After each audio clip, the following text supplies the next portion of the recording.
മോഹൻലാലിന്റെ പഴയകാല മാസ് പരിവേഷങ്ങൾ ആഘോഷമാക്കുന്നത് മോഹൻലാൽ ആരാധകരും നമ്മളും മാത്രമല്ല, അത് സിനിമാക്കാർ കൂടിയാണ്. അവരുടെ ഉള്ളിലും ആ മാസ് പരിവേഷമുള്ള ഓരോ മോഹൻലാൽ കഥാപാത്രവും ഇപ്പോഴും നിലനിൽക്കുന്നു എന്നതാണ് അവരുടെ ഓരോ വാക്കുകളിൽ നിന്നും മനസ്സിലാകുന്നത്. അടുത്തിടെ ആസിഫ് അലി ഈ ഒരു കാര്യം പറഞ്ഞപ്പോൾ ശരിക്കും അതിശയം വന്നുപോയി നമുക്കെല്ലാവർക്കും. 2020 സിനിമയിൽ അവസരം ലഭിച്ചിരുന്നേൽ മോഹൻലാലിന്റെ കഥാപാത്രം തിരഞ്ഞെടുക്കുമായിരുന്നു എന്ന് ആസിഫ് അലി അടുത്തിടെ പറയുകയുണ്ടായി. താൻ കണ്ടിട്ടുള്ളതിൽ വെച്ച് ഏറ്റവും നല്ല ഇൻട്രോ ആണ് ആ സിനിമയിൽ ലാലേട്ടന്റേത് എന്നും മൾട്ടി സ്റ്റാർ സിനിമകളിൽ അഭിനയിക്കാൻ താല്പര്യമുണ്ടെന്നും ആസിഫ് അലി പറയുന്നുണ്ട്. 2020 ഒരു അവസരം കിട്ടുകയാണെങ്കിൽ ലാൽസാന്റെ കഥാപാത്രം ചെയ്തേനെ. ഞാൻ കണ്ടിട്ടുള്ളതിൽ വെച്ച് ഏറ്റവും നല്ല ക്യാരക്ടർ ഇൻട്രോ ആണ് അത്. കോടതിയിൽ നിന്ന് ഇറങ്ങി വന്നു കഴിഞ്ഞ് ചെരുപ്പ് കൊണ്ടിട്ട് വാച്ച് കൊടുക്കുന്ന ഒരു ബിൽഡപ്പ് ഉണ്ടല്ലോ, അത് ഭയങ്കര ഇഷ്ടമാണ്. ഞാൻ മൾട്ടി സ്റ്റാർ സിനിമകൾ ചെയ്യാൻ ഇഷ്ടമുള്ള നടനാണ്. ഒരുപാട് ആളുകളും മൾട്ടി സ്റ്റാറുകളും ഉള്ള ലൊക്കേഷൻ ഭയങ്കര രസമാണ്. ഒത്തിരി ആസ്വദിച്ച് ഷൂട്ട് ചെയ്യാൻ പറ്റും. ഞാൻ ചെയ്ത സിനിമകൾ നോക്കിയാൽ അറിയാം, എനിക്ക് അങ്ങനെ ഞാനായിരിക്കണം മെയിൻ ലീഡ് എന്നോ സെൻട്രൽ ക്യാരക്ടർ എന്നോ നിർബന്ധം ഒന്നുമില്ല. എനിക്ക് വലിയ സിനിമയുടെ നല്ലൊരു ഭാഗമാകുക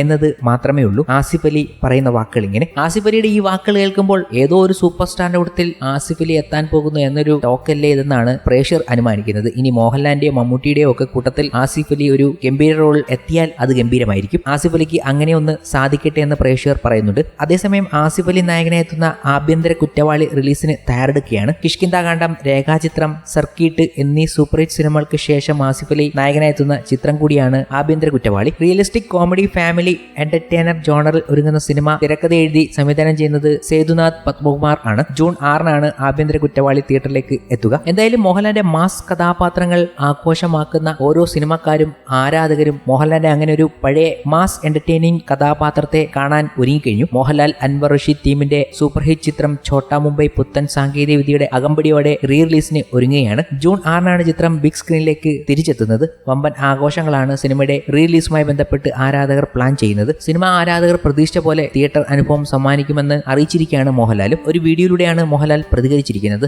വർഷങ്ങൾക്ക് മുൻപ് ഞാനും മണിയൻപിള്ള രാജുവും അൻവർ റഷീദും ഒന്നിച്ച് ഒരു ആക്ഷൻ കോമഡി സിനിമ ചെയ്തിരുന്നു. അതാണ് Chotta Mumbai. Cinema re release ചെയ്യണമെന്ന ആവശ്യം ഏറെക്കാലമായി ആരാധകർ സോഷ്യൽ മീഡിയയിലൂടെ പങ്കുവയ്ക്കുന്നുണ്ടായിരുന്നു. ഇപ്പോൾ പരിഹാരം ആയിരിക്കുകയാണ്. 18 വർഷങ്ങൾക്ക് ശേഷം ഛോട്ടാ മുംബൈ പുതിയ ഭാവത്തിലും രൂപത്തിലും നിങ്ങൾക്ക് മുന്നിൽ എത്തുകയാണ്. നിങ്ങൾ പ്രതീക്ഷിച്ച പോലെ തിയേറ്റർ അനുഭവം സിനിമ നൽകുമെന്ന് ഞാൻ വിശ്വസിക്കുന്നു. നമുക്ക് എല്ലാവർക്കും ചേർന്ന് കാണാം ഛോട്ടാ മുംബൈ. മോഹൻലാൽ പറഞ്ഞത് ഇങ്ങനെയായിരുന്നു. നേരത്തെ മോഹൻലാലിന്റെ പിറന്നാൾ ദിനമായ മെയ് 21 ഛോട്ടാ മുംബൈയുടെ റീ റിലീസ് പ്രഖ്യാപിച്ചിരുന്നത്. എന്നാൽ മോഹൻലാൽ ചിത്രമായ തുടരും തിയേറ്ററുകളിൽ മികച്ച പ്രതികരണത്തോടെ മുന്നേറുന്ന സാഹചര്യത്തിലാണ് ഛോട്ടാ മുംബൈയുടെ റീ റിലീസ് നീട്ടിയത്. ഛോട്ടാ മുംബൈയിലെ സീനുകൾക്കും തമാശകൾക്കും പാട്ടുകൾക്കുമെല്ലാം ഇന്നും ആരാധകർ ഏറെയാണ്. കൊച്ചിക്കാരെയും പാപ്പാഞ്ഞിയെയും ആഘോഷിച്ച ചിത്രത്തിന് തിരക്കഥ രചിച്ചത് ബെന്നി പി നായരമ്പലം ആയിരുന്നു. മോഹൻലാലിന്റെ തല എന്ന വാസ്കോയ്ക്ക് മാത്രമല്ല, ചിത്രത്തിലെ ഒട്ടുമിക്ക കഥാപാത്രങ്ങൾക്കും പ്രേക്ഷക മനസ്സിൽ ഇന്നും വലിയ സ്ഥാനമുണ്ട്. സിദ്ദിഖിന്റെ മുള്ളൻ ചന്ദ്രപ്പൻ, ജഗതിയുടെ പടക്കം ബഷീർ, കലാഭവൻ മണിയുടെ വില്ലൻ വേഷം നടേശനും, ബിജുകുട്ടന്റെ സുശീലിനും, രാജംബി ദേവിന്റെ പാമ്പ് ചാക്കോച്ചനും, ഭാവനയുടെ ലതയും തുടങ്ങി ഇന്ന് മലയാള സിനിമയെ